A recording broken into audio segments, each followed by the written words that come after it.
Buen día con todos. El día de hoy vamos a hablar de fármacos que actúan a nivel del sistema renina, angiotensina, aldosterona.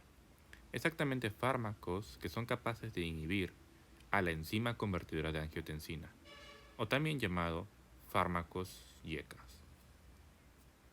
Para poder entender la acción de estos fármacos es importante recordar algunos puntos del sistema renina-angiotensina y cómo influye este sistema a nivel de la hipertensión arterial. Recordemos que cuando tenemos una baja de la presión arterial, la renina es liberada del riñón. Esta renina actúa sobre el angiotensinógeno, un péptido que es liberado a través del hígado. Cerca al C-terminal, exactamente el enlace peptídico de la leucina y valina es hidrolizado por acción de la renina. Esta hidrólisis libera un péptido mucho más pequeño, llamada la angiotensina 1. La angiotensina 1 es hidrolizada por la enzima convertidora de angiotensina, exactamente en el enlace peptídico entre la fenilalanina y la histidina, aminoácidos también cercanos al C-terminal de la angiotensina 1. Esto genera la liberación de la angiotensina 2. La angiotensina 2 tiene dos acciones importantes: acción vasoconstrictora y secreción de aldosterona a nivel de las glándulas suprarrenales. La vasoconstricción generada por la angiotensina 2 genera un incremento de la resistencia periférica, y la aldosterona, una vez liberada, genera un aumento de la retención de fluidos y de sodio. Esto, lógicamente, genera un incremento del gasto cardíaco. El incremento de la resistencia periférica y el incremento del gasto cardíaco van a generar un aumento de la presión arterial. Esta es una acción normal, común que se da en nuestro organismo. El problema está cuando esta acción se sale del balance natural. Esto origina una hipertensión arterial. Entonces, tres puntos importantes. La acción de la renina liberada de los riñones sobre el angiotensinógeno liberado del hígado. La renina es una enzima que nosotros podemos inhibir para evitar la transformación o el metabolismo del angiotensinógeno en angiotensina 1. Segundo punto importante, la enzima convertidora de angiotensina. Si nosotros inhibimos a la enzima convertidora de angiotensina, evitamos la transformación o el metabolismo de la angiotensina 1 en angiotensina 2. Y tercer punto importante, la angiotensina 2 va a las glándulas suprarrenales y genera la liberación de la aldosterona. Esta liberación se da por acción de la angiotensina 2 sobre los receptores de angiotensina 2 que se encuentran a este nivel y por lo tanto genera la liberación de la aldosterona. Entonces, tres puntos importantes nuevamente, en los cuales puede generar una acción algún medicamento inhibidor o medicamento bloqueante. Podemos inhibir a la renina, podemos inhibir a la enzima convertidora de angiotensina o podemos bloquear los receptores de angiotensina 2.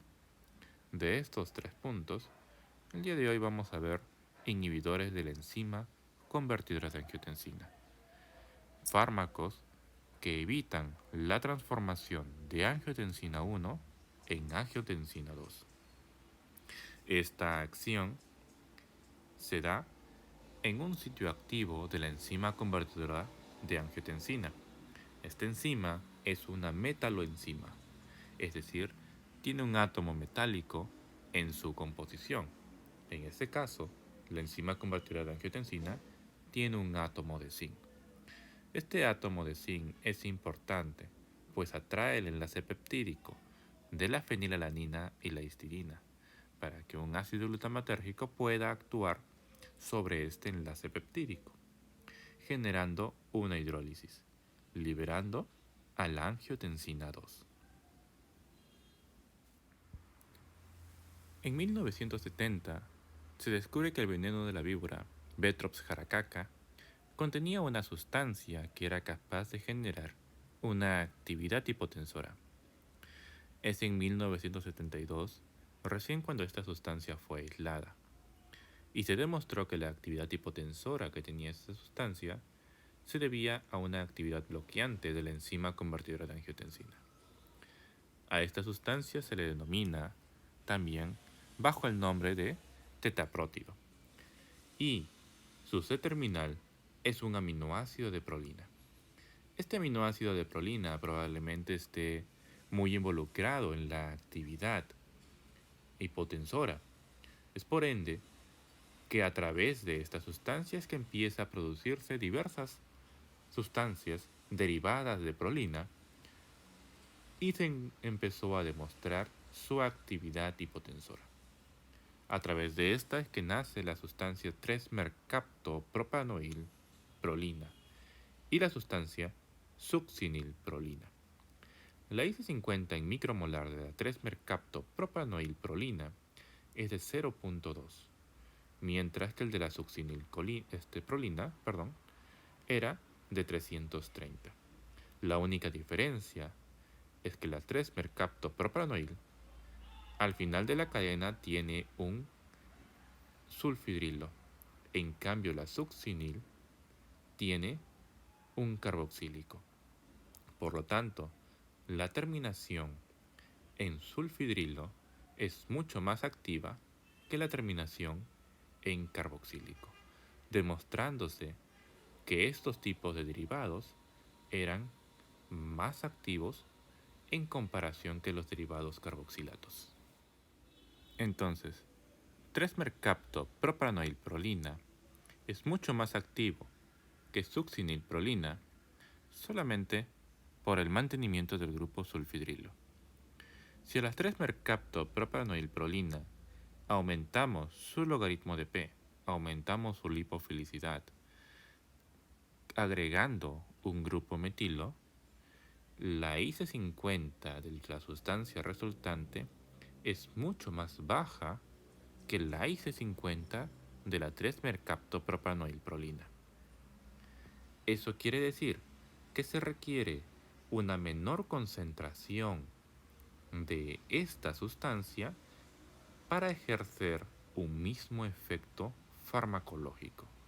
Esta sustancia resultante es la captopril y es mucho más activa. Exactamente, ya es clínicamente utilizable. Sin embargo, el mantenimiento de este grupo sulfidrilo no solamente genera un aumento de la actividad, sino también genera la aparición de dos grandes efectos secundarios que tiene el captopril: las erupciones cutáneas y las alteraciones del gusto, un sabor metálico o la pérdida del gusto. Reacciones adversas propias de captopril y se debe al mantenimiento de este grupo sulfidrilo.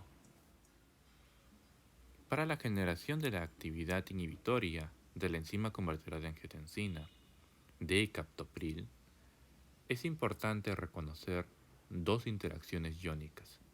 La primera interacción iónica a través del ácido carboxílico del resto de prolina del captopril con un aminoácido de arginina.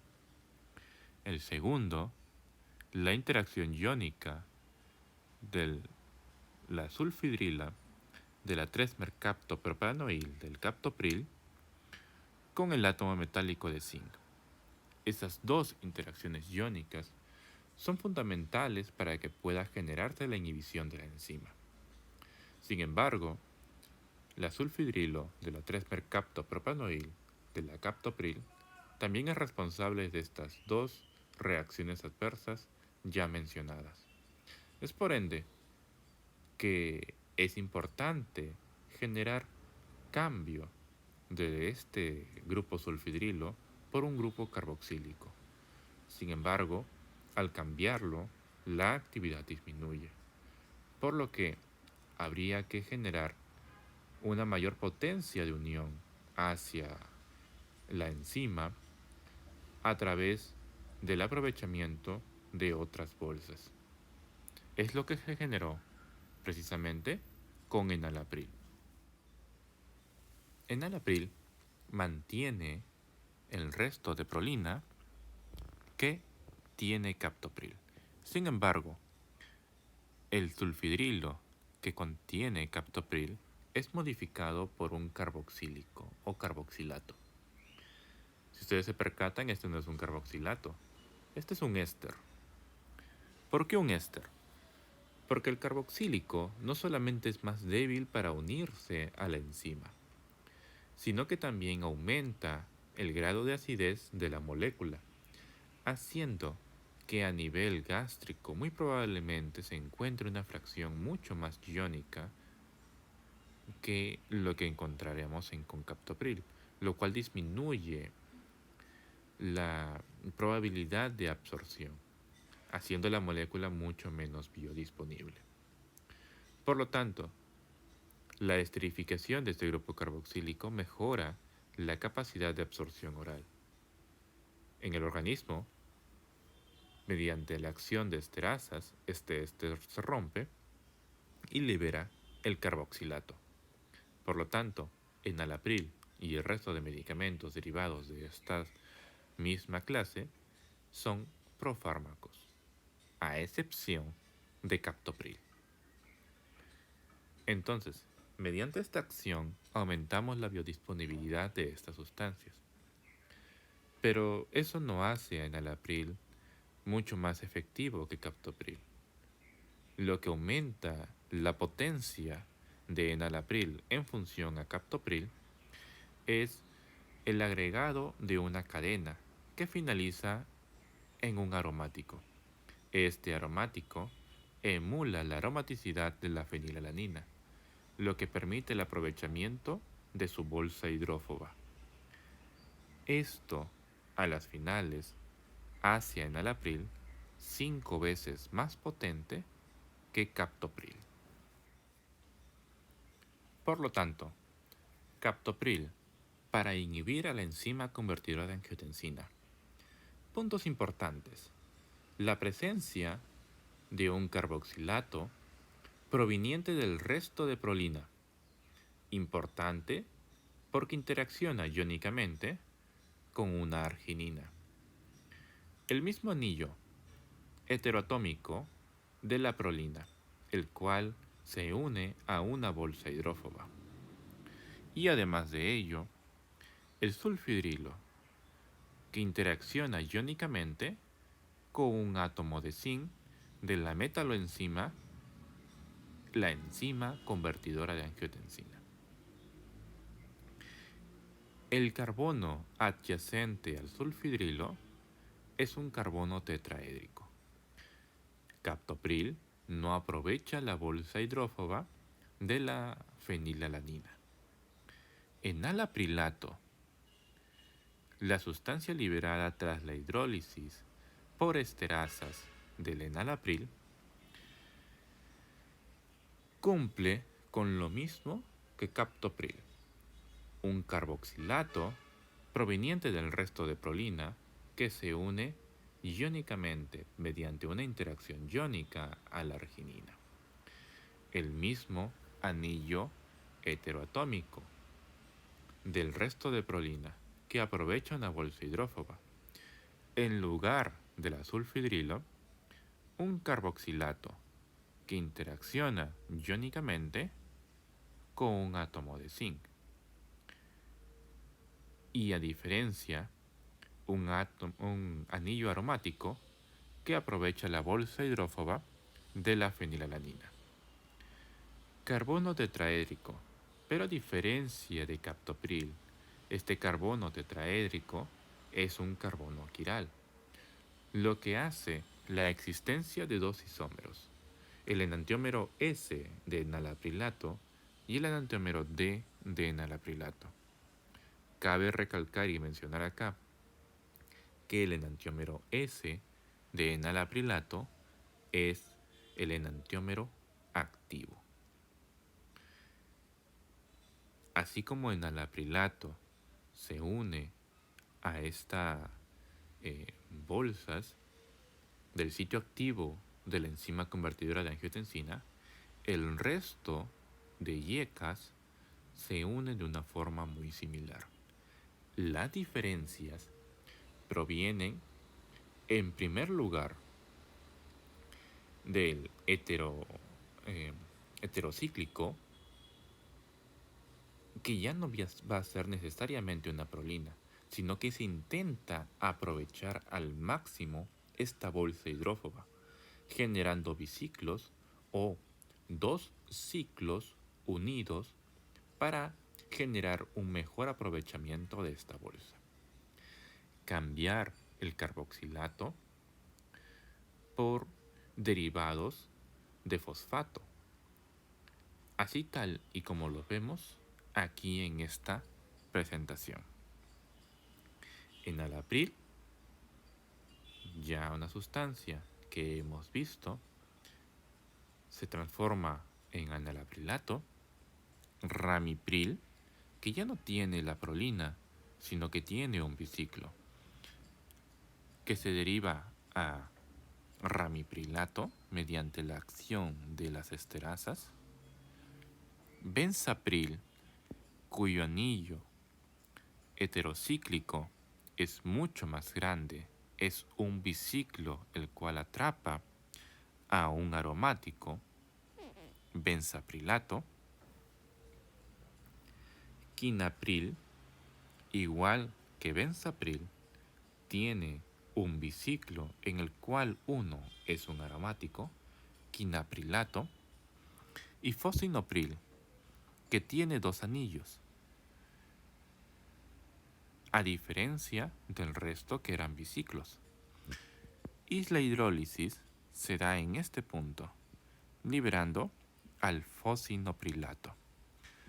Se podrán percatar que ya no tiene un carboxílico, sino tiene un derivado fosfínico. Todas estas sustancias son profármacos y sus metabolitos, benaceprilato, enalaprilato, fosinoprilato, quinaprilato y ramiprilato, son los metabolitos activos. Por lo tanto, todas estas sustancias son profármacos. Importante recalcar su unión a proteínas plasmáticas. Podemos darnos cuenta que enalaprilato y ramiprilato, su unión a proteínas plasmáticas es mucho más baja que benaceprilato, fosinoprilato y quinaprilato. Esto se debe a que estas dos sustancias tienen un logaritmo de P mucho más bajo que el resto. Y eso lo vemos también en el acomplejamiento del heterocíclico. Enalapril, el resto de prolina. Ramiprilato, un biciclo mucho más pequeño en comparación que quinapril y benzapril, cuyos heterocíclicos no solamente son mucho más grandes, sino que también tienen restos aromáticos. Eso hace que estas sustancias tengan una unión a proteína plasmática mucho más alta. Entonces, ¿qué relación existe entre la estructura química de estas sustancias con su actividad, la inhibición de la enzima convertidora de angiotensina?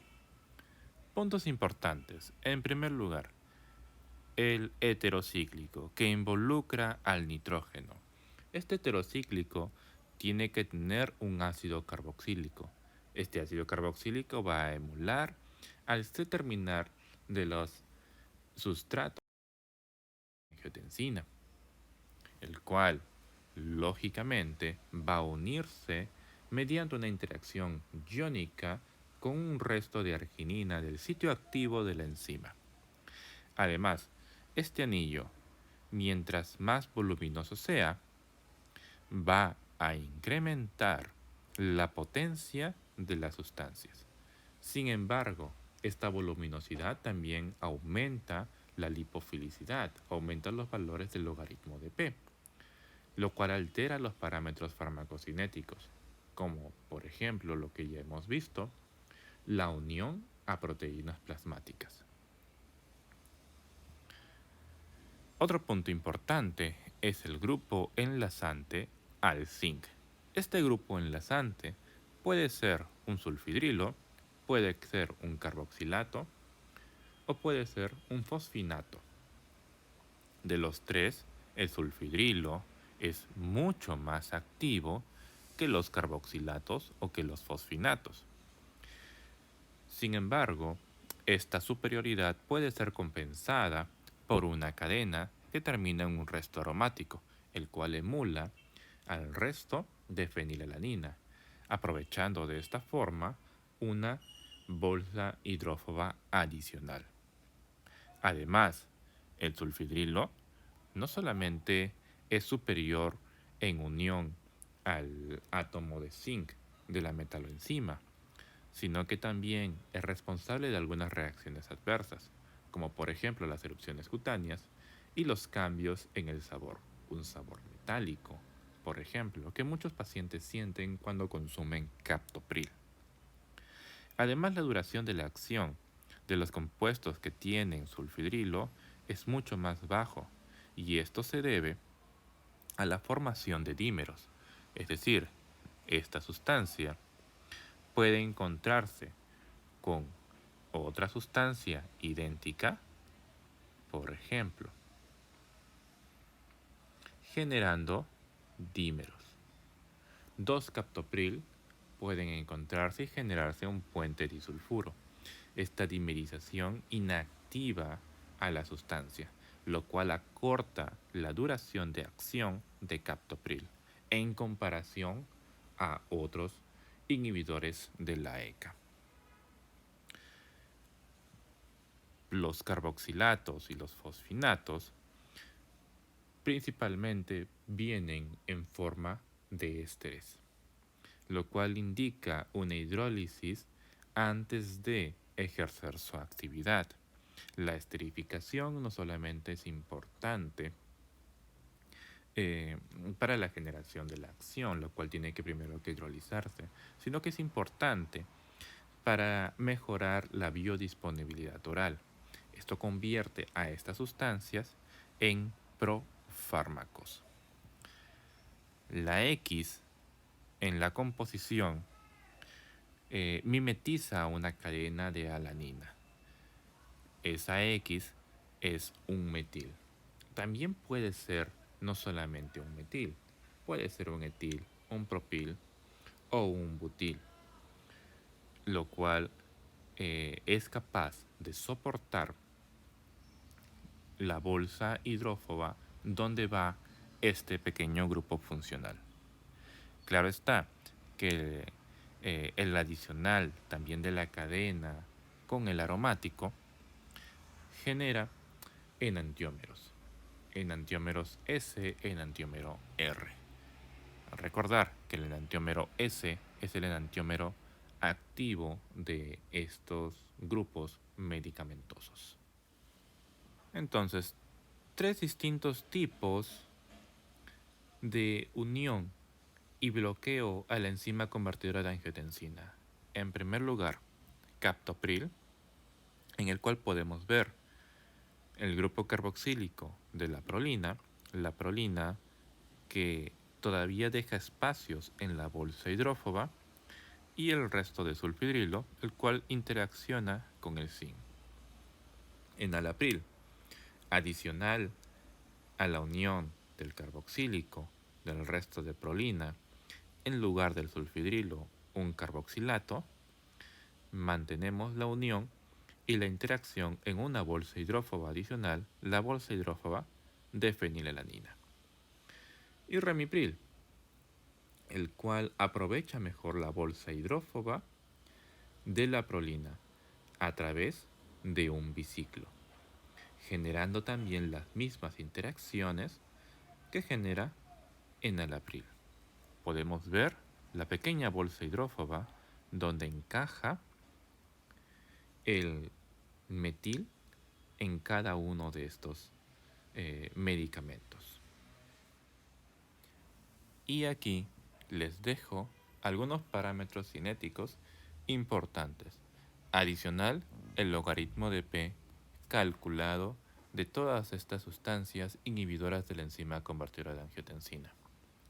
Les dejo esta pequeña pantalla para que ustedes puedan analizar y comparar el logaritmo de P con estos parámetros cinéticos, con la unión a proteína plasmática, por ejemplo, como ya les venía mencionando. La duración de acción del captopril, que por la dimerización, al tener un resto sulfidrilo, pues acorta esta duración en comparación al resto de YECAS. El tiempo de latencia también que tiene captopril es mucho más bajo en comparación al resto, lo cual permite que captopril pueda ser utilizado en múltiples casos en los cuales observamos pacientes con una presión arterial elevada a pesar de haber consumido su medicamento a su hora. Y adicionalmente, también quiero mencionarles que la enzima convertidora de angiotensina no solamente se encarga del metabolismo o la transformación de angiotensina 1 en angiotensina 2, sino que también se encarga del metabolismo de la bradiquinina y transformarlas en quininas inactivas.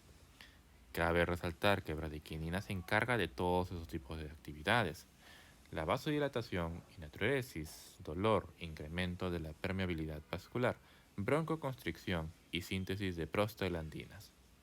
Dentro de todo esto, algo resaltante que quiero mencionar acá es la broncoconstricción. Si nosotros inhibimos a la enzima convertidora de angiotensina con algún inhibidor, como puede ser enalapril o captopril, impedimos la transformación de angiotensina 1 en angiotensina 2 y por lo tanto disminuimos la presión arterial, pero también generamos un incremento de la angiotensina 1. Así como generamos ese incremento de la angiotensina 1, también generamos un incremento de las bradiquininas, puesto que, nuevamente, las bradiquininas son metabolizadas por la enzima convertidora de angiotensina. Si no la tenemos, pues lógicamente todo esto aumenta. Aumenta la bradiquinina y aumenta la probabilidad de una broncoconstricción. Esto desencadena la tos, una reacción adversa muchas veces vista en pacientes que consumen inhibidores de la enzima convertidora de angiotensina. Entonces, ¿qué hacer con estos pacientes? ¿Qué hacer con pacientes que se quejan de tos cuando consumen su enalapril o su captopril? Cuando esta tos ya no permite que puedan continuar con su estilo de vida. Pues entonces es importante conocer todo el mecanismo real desde el angiotensinógeno hasta la acción de los derivados dentro de sus receptores. El angiotensinógeno es degradado por la renina y transformado mediante esta degradación en angiotensina 1.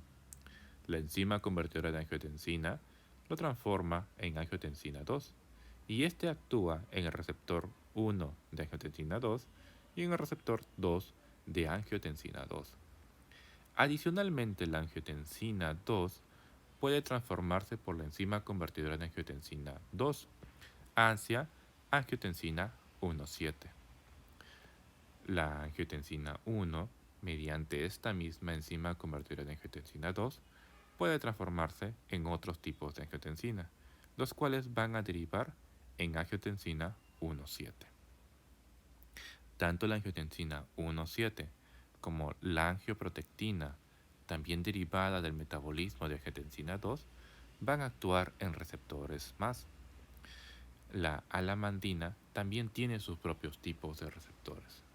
Si nosotros observamos la actividad real de cada uno de estos receptores, podemos darnos cuenta que es el receptor 1 de angiotensina 2, la cual encontramos la acción del efecto vasopresor, del flujo simpático, del aumento o liberación de aldosterona, del aumento de la proliferación celular. El resto de receptores no se ven involucrados en ese tipo de acciones, más bien generan una vasodilatación, una disminución de proliferación celular, una disminución de la fibrosis, disminuciones de estrés oxidativos, mientras que el receptor 1 de angiotensina 2 hace todo lo contrario. Entonces, lo primordial, lo principal, sería generar bloqueo en el receptor 1 de angiotensina 2. Esta acción es la que se encargan de hacer los antagonistas del receptor de angiotensina 2, o también llamados los ARA2. Este tipo de medicamentos los vamos a ver en una siguiente presentación. Si tienen alguna duda acerca de los inhibidores de la enzima convertidora de angiotensina o de algún punto específico a través de esta presentación, recuerden que pueden dejar sus comentarios en la caja de comentarios o también sus preguntas, las cuales, conforme se pueda, van a irse resolviendo y contestando cada una de sus dudas. Muchas gracias.